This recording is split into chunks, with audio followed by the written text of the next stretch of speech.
Imagine a woman, 65 years old. She's in a wheelchair, suffering from end-stage heart disease. Okay. She's had so many bypass surgeries that the surgeons have literally run out of plumbing. There's nothing left to bypass. So they've done everything they can. It's over. It's over. She has crushing chest pain, and her doctors, the best of the best, they send her home to die. Which is, I mean, a grim picture, but that's usually where the story ends, right? Once you're sent home, the clock is just ticking down. But the clock didn't run out. This woman, she didn't die. She lived another 31 years. Wait, what? 31? 31 years. And she didn't just survive, she thrived. 3 weeks after being wheeled out of that hospital, she was walking. Eventually, she was walking 10 miles a day. Okay, I have to jump in. That sounds like a miracle cure, or honestly, a scam. Spontaneous remission in end-stage heart disease, that doesn't happen. What changed? It wasn't magic. It wasn't some new experimental drug. It was food. Just food. Specifically, a plant-based diet. And the reason this story is so important is that the woman was Frances Greger, the grandmother of Dr. Michael Greger. That resurrection is the whole story behind the book we're covering today, How Not to Die. And that really gets to the core mission of this deep dive. We're looking at how not to die, and by the way, welcome to Nonfiction Insights. Yeah. I'm fascinated because Greger isn't just saying, eat your veggies. He's making a biomechanical argument for how the body actually functions. Exactly. The whole premise is that the human body is a self-repairing machine.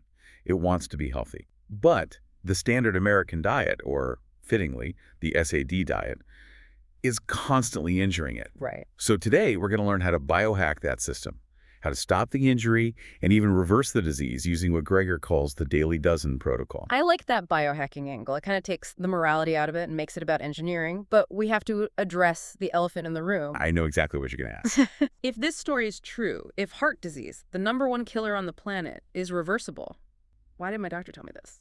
This is the part of the book that just made me angry. Greger called it medical illiteracy. We put so much trust in that white coat, but the reality of medical education is, it's shocking. It's that gap, right? The gap between pharmacology and...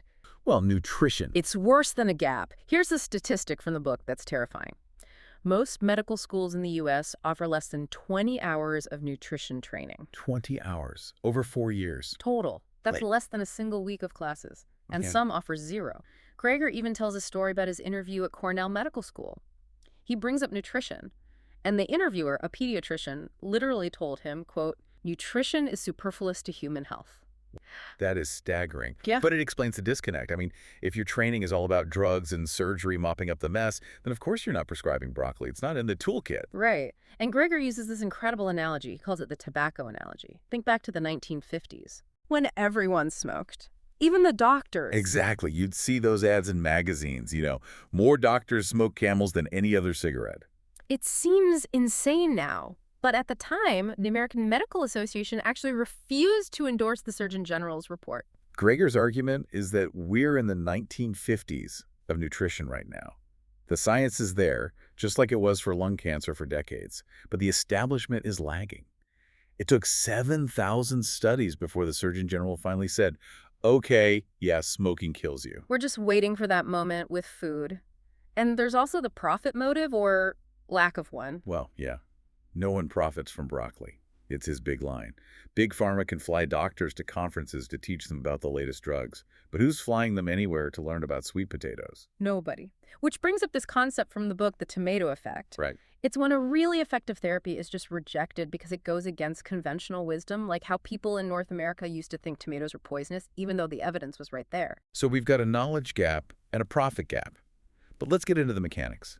How does the damage actually happen? Greger uses 2 metaphors that, I swear, completely changed how I look at lunch. The first is the shin bruise. This is the best explanation of inflammation I've ever heard. Okay, so imagine you whack your shin hard on a coffee table. It hurts, it swells up, gets red. But if you just leave it alone, what happens? It heals. The body sends blood there, repairs the tissue. Simple. Right, but what if you whack your shin on that same coffee table every single day? 3 times a day, breakfast, lunch, and dinner. It never heals. It just stays inflamed, painful, and eventually that tissue is just permanently damaged. That is the standard American diet. Mm-hmm. We are whacking our arteries with inflammatory foods 3 times a day, and then you go to the doctor and say, "Doc, my shin hurts." And the doctor gives you a painkiller or, for heart disease, a statin, a beta blocker. Exactly. The painkiller makes it feel better, sure. But you are still whacking your shin 3 times a day. You're not fixing the injury. You're just masking the pain. And that whack, it's not just a metaphor. Gregor details what actually happens inside your arteries after just one meal high in animal fat. This was the sausage and egg McMuffin study, wasn't it? Yes. So your arteries are lined with this Teflon-like layer called the endothelium. Its job is to produce nitric oxide, which tells the arteries to relax so blood can flow. Nitric oxide is the gas that keeps the pipes open. Exactly. But after a meal like that, your body is flooded with endotoxins. They injure that lining. And the study showed that within hours of that one meal, the arteries were essentially paralyzed. Their ability to relax was cut in half. The pipe stiffens, blood pressure goes up, inflammation spikes, and just as your body starts to recover 5 or 6 hours later. At lunchtime. Which leads to the second metaphor, the overflowing sink. Okay, walk us through it. Picture a kitchen sink. The faucet is on full blast, the drain is plugged, and water is pouring all over the floor. That flood on the floor, that's heart disease, diabetes, all of it. And modern medicine is the mop. We have incredible mops. I mean, bypass surgeries, stents, amazing drugs. We are mopping like crazy, but nobody is doing the one thing that actually solves the problem. Turning off the faucet. Turning off the faucet. The diet is the faucet. If you stop the damage, the mopping becomes, well, unnecessary. So we get the mechanism, the inflammation, the paralyzed arteries. But this claim of reversing disease, that's huge. We need the proof, the receipts. And this is where it gets really compelling. We're talking about the work of Dr. Lean Ornish and Dr. Caldwell Esselstyn. They use something called quantitative angiography. Explain what that is for someone who didn't go to med school. It's basically an X-ray of your blood vessels. They inject a dye so they can see exactly where blockages are. It's a visual map of the disease. So they can see the plaque choking the artery. They can see it. And in patients, they put on a whole food, plant-based diet. They didn't just see the disease stop. They saw the arteries physically open back up. The plaque started to dissolve. The body just eats its own plaque? In a sense, yeah. The body starts to heal itself once the assault stops. And Gregor backs this up with historical data, too. The work of Dr. Dennis Burkitt in Uganda. This part blew my mind. This was the autopsy data, right? Comparing Uganda and St. Louis. Exactly. So Burkitt did 632 autopsies in Uganda. In a group that size in the West, you'd expect to find a ton of heart disease. It's the #1 killer. It's everywhere. Okay, so out of 632 autopsies in Uganda, how many healed heart attacks do you think you found? 1. One. Just one. Then they compared it to a matched group in St. Louis. Same number of autopsies. They found 136. 136 versus 1. The difference between a rare event and an epidemic. And the Ugandan diet was almost entirely plants. This just shows that heart disease isn't some genetic curse of aging. It's a choice. It's a foodborne illness. And it's not just the heart. He talks about erectile dysfunction being the canary in the coal mine. Yeah, the arteries in the penis are tiny, way smaller than in the heart. So if they get clogged... It shows up there first. Exactly. If you have flow problems in the bedroom, you almost certainly have them in your heart. It's all the same system. Okay, what about diabetes? Another huge one. Can you really biohack your way out of type 2? I thought it was just about sugar. That's what we all think. But the data shows the root cause is actually fat gumming up the works inside your cells. He calls it intramyocellular lipid. Intramyo. Okay, break that down for me. Imagine your muscle cell is a room with a locked door.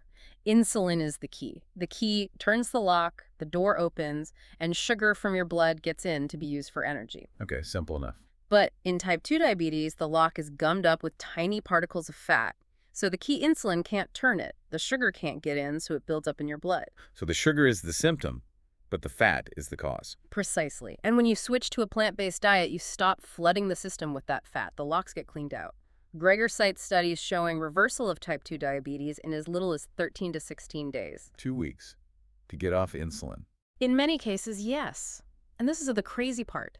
Often without major weight loss. It wasn't about getting skinny. It was about cleaning out the cells so the machine could work again. That is the literal definition of biohacking. You're fixing the mechanism. And it's the same with blood pressure. In rural Kenya and China, their blood pressure was 110/70 their entire lives. it didn't go up with age. We're always told high blood pressure is just part of getting older. It's part of getting older on a Western diet. A 70-year-old there had the same blood pressure as a 16-year-old because their arteries were still flexible. They weren't whacking their shin 3 times a day. Okay, I'm sold on the science, but now I'm panicking about my grocery list. What do I actually do? Do I just eat grass? This is where Gregor is so helpful. He gives you a tool. It's called the Daily Dozen. It's an app, Fred. It is, and it totally gamifies your health. Instead of focusing on what you can't have, it challenges you to check off boxes of things you should have. It's a shift from restriction to abundance. I saw the list. Beans, berries, cruciferous vegetables, greens, flax seeds, nuts, spices. And each one has a specific job. Take flax seeds. Why flax seeds? They're packed with these compounds called lignans. They seem to have really potent anti-cancer effects, especially for breast and prostate cancer. So checking that box isn't just eating fiber, it's deploying a chemical defense system. And he's big on berries. Oh, yeah. They're antioxidant powerhouses, but they also can blunt the insulin spike of a meal.